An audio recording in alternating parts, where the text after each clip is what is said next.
विद्यार्थी मित्रों, आज આપણે જેકોબી મેથડ વિશે અભ્યાસ કરીશું। તો સર્વપ્રથમ આપણે ત્રણ ઇક્વેશન લઈશું। Consider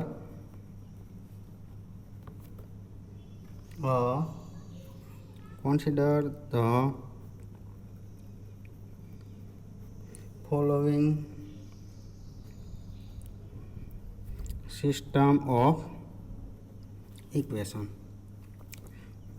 a1x plus b1y plus c1z is equal to d1 and a2x plus b2y plus c2z which is equal to d2 and a3x plus b3y plus c3z which is equal to d3.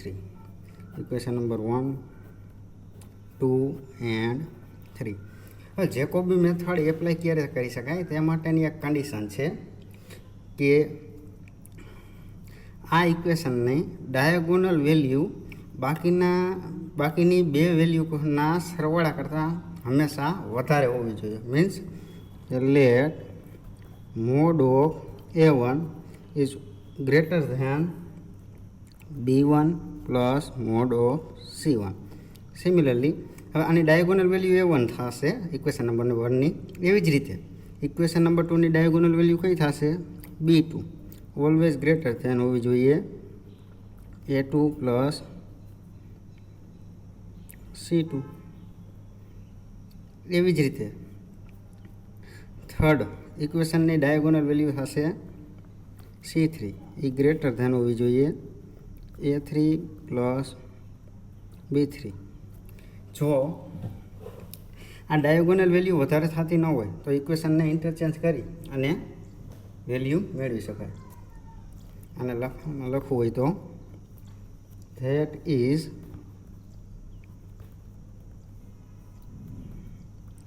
In each equation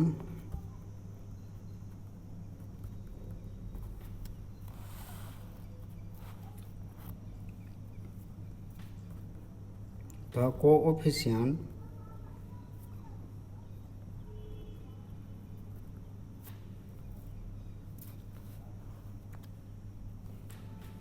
of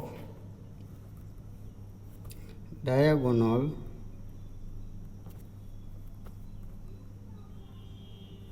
term are large enough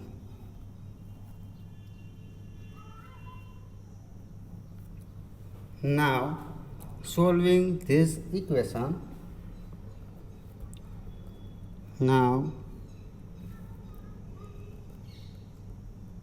solving equation 1, 2 and 3 for x, y and z respectively we get શું મળશે આપને તો કે આમાંથી equation number 1, 2 અને 3 માંથી x, y અને z ની વેલ્યુ આપણે ફાઇન્ડ કરીશું। તો then after x is equal to શું મળશે આપને 1/a1 d1 minus b1y minus c1z।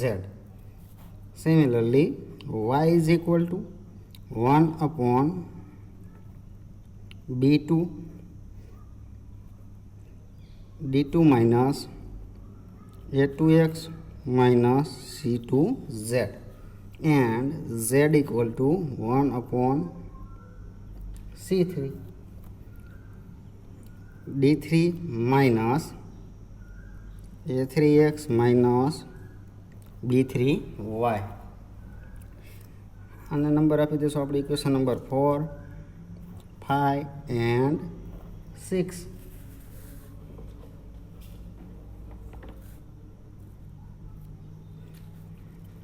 let x0, y0 and z0 be the initial approximation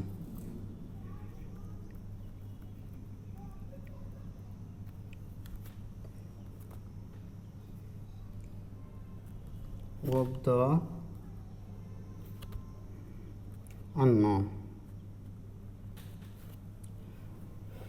હવે આ ઇનિશિયલ વેલ્યુ કે શરૂઆતની વેલ્યુ આપણે કેટલી લીધી x0 y0 અને z0. હવે x0 y0 અને z0ની વેલ્યુ આપણે ઇક્વેશન નંબર 4 5 અને 6માં એપ્લાય કરશું. તો શું થશે? તો substitute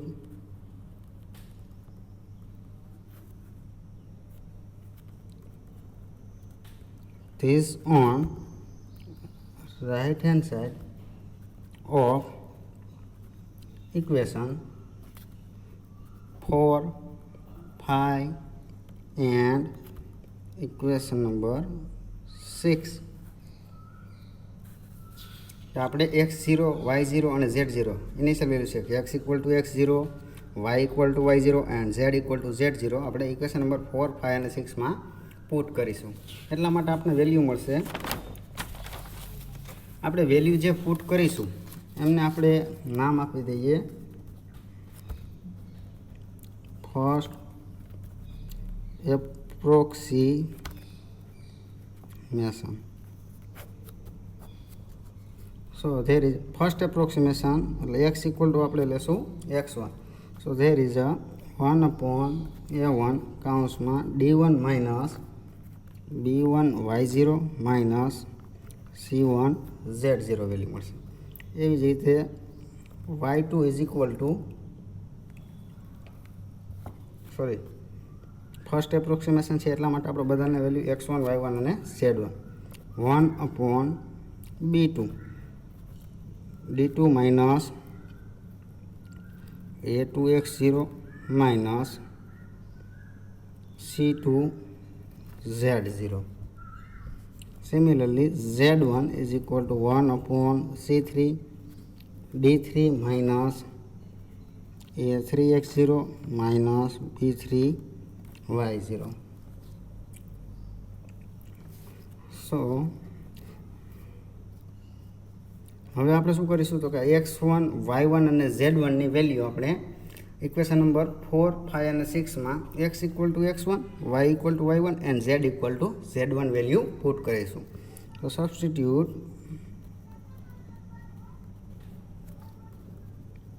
these on the right hand side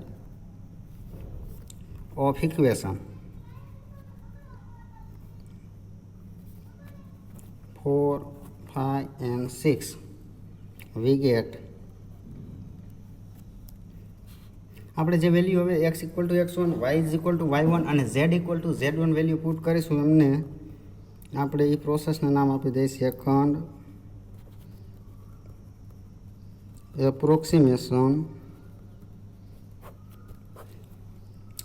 approximation માટે આપણે હવે અહીંયા લઈશું x2 is equal to 1/a1 d1 minus b1 y અહીંયા શું હતા આપણે y હતા equation number 4માં.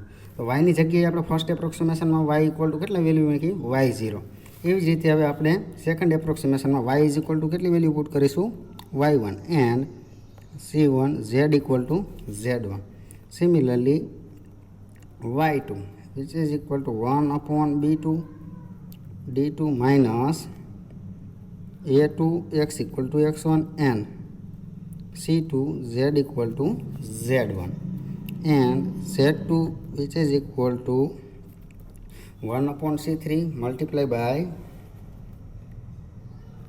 d3 minus a3x1 minus b3y1. આવી રીતે આપણે જેટલા ડેસિમલ પોઈન્ટ ફાઇન્ડ કરવાના કીધા હોય એ પ્રમાણે આપણે એપ્રોક્સિમેશન વેલ્યુ લઈ શકે. Than after proceeding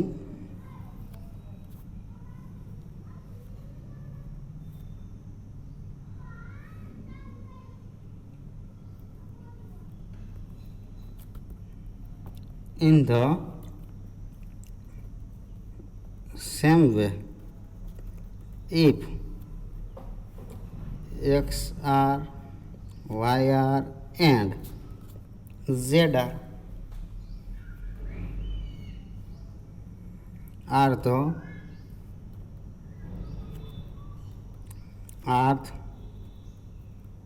approximation then કે એક્સ આર વાય આર અને ઝેડ આરની વેલ્યુ આપણે આર્થ એપ્રોક્સિમેશન ઉપરથી મળશે. તો આર પ્લસ 1 એપ્રોક્સિમેશન શું મળશે આપણે?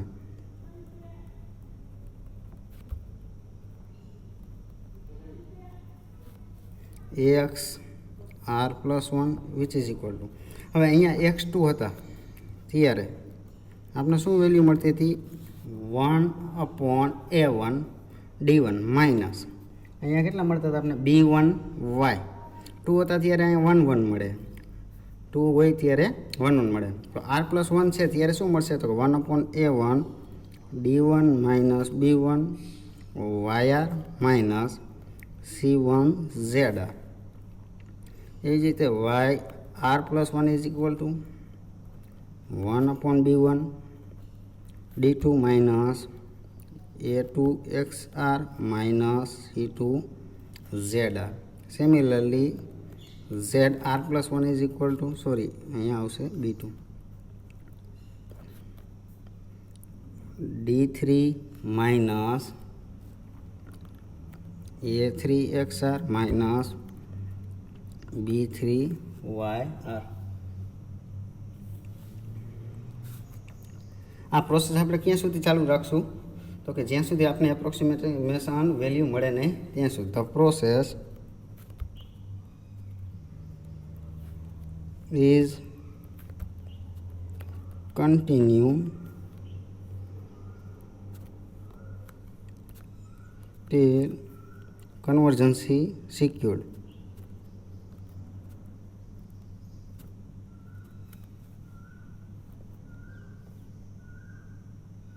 Convergence is a secured. આ મેથડ થઈ આપણી ગોસ જેકોબી મેથડ. આવી જ રીતે આપણે ગોસ સીડલ મેથડ પણ આવી રીતે ભણી શકાય કે જે ગોસ જેકોબી મેથડની મોડિફાઈડ મેથડ છે ગોસ સીડ મેથડ. તો એ મેથડમાં પણ આપણે ગોસ જેકોબી મેથડની જેમ 3 ઇક્વેશન કન્સિડર કરશું, પછી આ કન્ડિશન એપ્લાય કરશું, પછી શું કરશું તો કે ઇક્વેશન નંબર 1, 2 અને 3 ને સોલ્વ કરીશું. પછી અહીંયાથી આપણે શું કરશું તો કે એક્સ વાય અને ઝેડની વેલ્યુ તમને મળી ગઈ. હવે અહીંયાથી ફેરફાર થશે. ફર્સ્ટ એપ્રોક્સિમેશન વેલ્યુ તમે મેળવશો એમાં x1ની વેલ્યુ તમને મળશે 1/a1, આ વેલ્યુ સેમ મળશે, પરંતુ y1 ઇઝ ઇક્વલ ટુ શું થશે તો કે 1/b2 d2 માઇનસ a2. હવે આપણે અહીંયા એક્સની વેલ્યુ તમને મળી ગઈ છે, જે વેલ્યુ તમને મળતી જાય એ વેલ્યુ આપણે આગળના ઇક્વેશનમાં પુટ કરતા જશું. એટલે અહીંયા તમને શું મળશે value? x1 minus c2 z0, કે જે z0ની વેલ્યુ આપણે મળી નથી, જે આપણે ઇનિશિયલ વેલ્યુ ધારી હતી. એવી જ રીતે z1 is equal to 1/c3 d3 minus a3. એક્સની વેલ્યુ તમને મળી ગઈ હતી x1 માઇનસ b3, અહીં y0ની જગ્યાએ હવે શું આવશે તો કે y1ની વેલ્યુ તમને મળી ગઈ છે, એટલા માટે અહીંયા આપણે વેલ્યુ લેશું y1. પછી સેકન્ડ એપ્રોક્સિમેશનમાં શું થશે okay a2 is equal to 1/a1 d1 minus b1 y1 minus c1 z1. આ વેલ્યુ તો એમનામ જ રહેશે, પરંતુ y2ની વેલ્યુ ફાઇન્ડ કરશો ત્યારે અહીંયા x1 ઇઝ ઇક્વલ ટુ શું મળશે તમને? હવે x2 માઇનસ c2 z1. અને z2ની જ્યારે તમે વેલ્યુ ફાઇન્ડ કરશો ત્યારે 1/c3 d3 માઇનસ a3, x1ની જગ્યાએ આવશે x2 માઇનસ b3 y2. આ જ પ્રોસેસ આપણે આવી રીતે ચાલુ રાખશું કે XR, YR અને ZRની આર્થ એપ્રોક્સિમેશન પરથી વેલ્યુ મળશે. તો એના પછીનું એપ્રોક્સિમેશન શું થશે? Then r+1 approximation is XR+1 is equal to 1/a1 d1 minus b1 yr minus c1 zr. તેના પરથી આપણે શું કરી શકાય કે yr+1 is equal two 1/b2 d2 minus a2 x r+1 minus c2 zr. એવી રીતે zr+1ની વેલ્યુ તમે ફાઇન્ડ કરશો તો શું થશે? 1/c3 કૌંસમાં d3 minus a3 x r+1 minus b3 yr+1. કે આ પ્રોસેસ આપણે જ્યાં સુધી આપણે એપ્રોક્સિમેટિંગ વેલ્યુ મળશે નહીં ત્યાં સુધી આપણે ચાલુ રાખશું.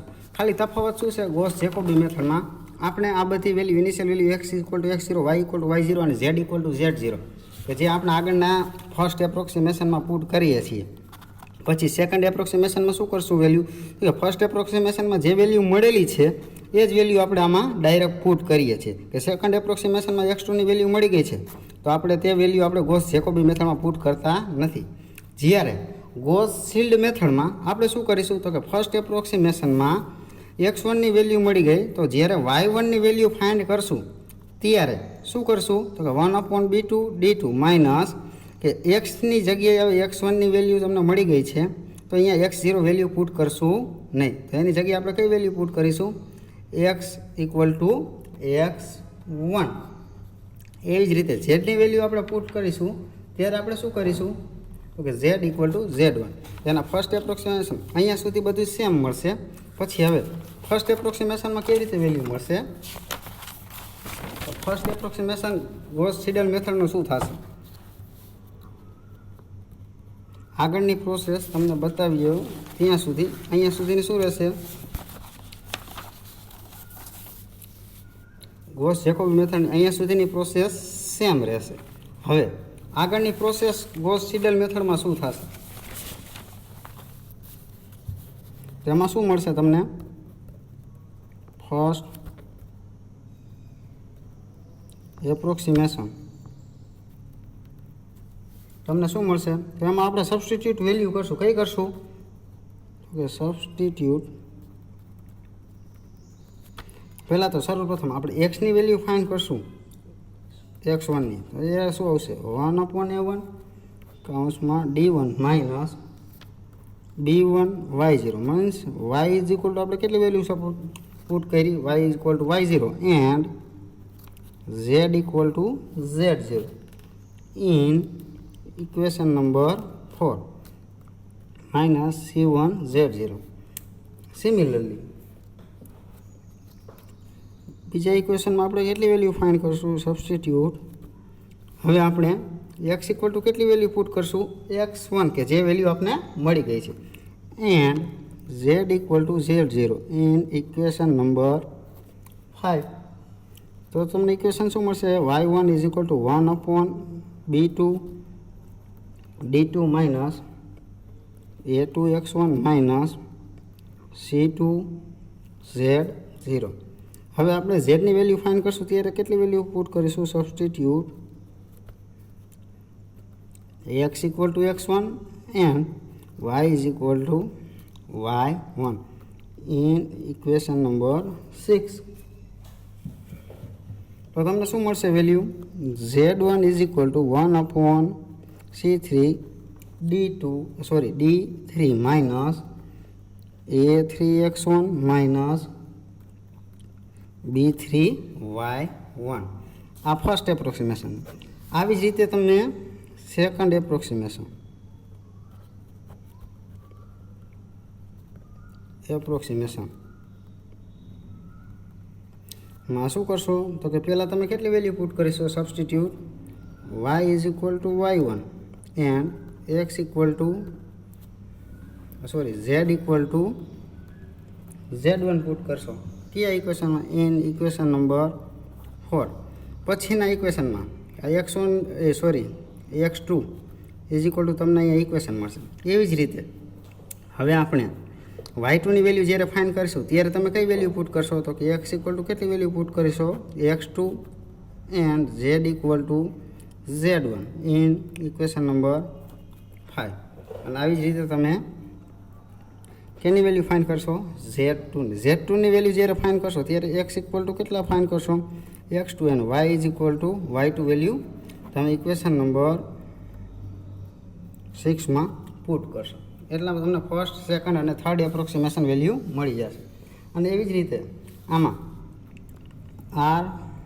r+1 એપ્રોક્સિમેશન તમને શું મળશે તો xr+1 ઇઝ ઇક્વલ ટુ તમને શું મળશે તો કે 1/a1 d1 માઇનસ તમને શું મળશે b1 r yr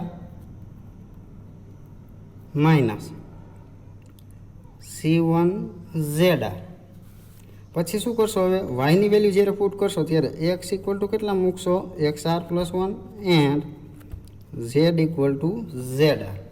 તો શું થશે YR+1 ઇઝ ઇક્વલ ટુ તમને શું મળશે કે 1/B2 D2 માઇનસ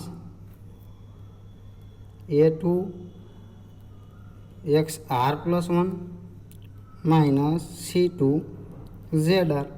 એવી જ રીતે ZR+1ની વેલ્યુ પુટ કરશો ત્યારે તમે શું વેલ્યુ પુટ કરશો x equal two XR+1 and y equal two YR+1. તો તમને શું મળશે 1/C3 D2 minus A3 XR+1 minus B3 XR+1 value put કરશો. આ મેથડથી તમારી ગોસ સીડલ મેથડ.